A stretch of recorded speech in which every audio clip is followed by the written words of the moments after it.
Hey guys, Ollie here from Local Knowledge. One of the questions we get a lot is what lure do we like for what fish? And I think everybody knows we love our Nomad lures. We've been fishing with them for quite a while now.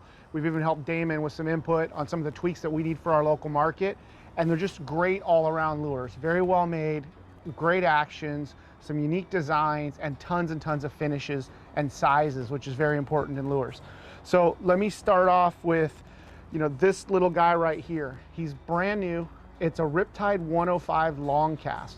This one is what we're using when we see bluefin on the surface busting on little tiny anchovies. It really mimics the bait and matches the hatch.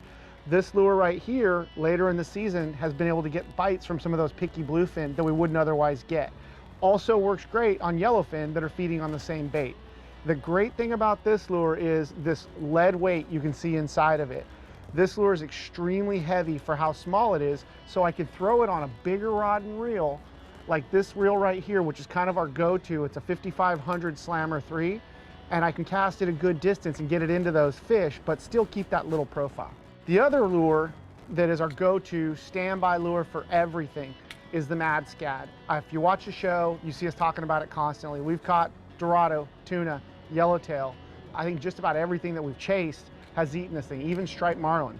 So the Madscad, I like the 150 size, and this particular lure in this pattern, I love for Dorado.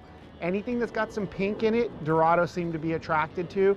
And last year when we did our kelp patty episode, this thing was a Dorado magnet. If we weren't sure if anything was on that particular kelp, if there's any fish around, I'd throw this from the tower. If we didn't see something come out and chase it and it was usually a Dorado, we would just move on to the next one. The Madscad is deadly. It'll catch every species, but in particular, for whatever reason, Dorado can't say no to this thing. The other thing that you've seen us talk about and use on the show a lot is poppers. You can see these poppers have seen a couple of fish. This is the new Chug Norris in the 150 size. So they used to make a really big one, and they made this little 120, and we kept telling Damon, this is a little small and light for our application. We need something a little bit bigger. He responded. And this is the 150 Chug Norris. It's in the sardine pattern. As you can see, very local looking bait fish pattern. It definitely gets bit, as evidenced by the tooth marks on it. And it's just that right size between the light popper and the big popper. There are definitely times when we'll throw the 120. If you're fishing 10, 20 pound fish, and you don't need that long casting range, they really chew up this one as well. Great for yellowfin tuna, but again, every species in our water will pretty much eat this. Those are kind of my go-tos for my favorites. The Dorado, the tuna, the yellowtail, these are the lures that we like to use.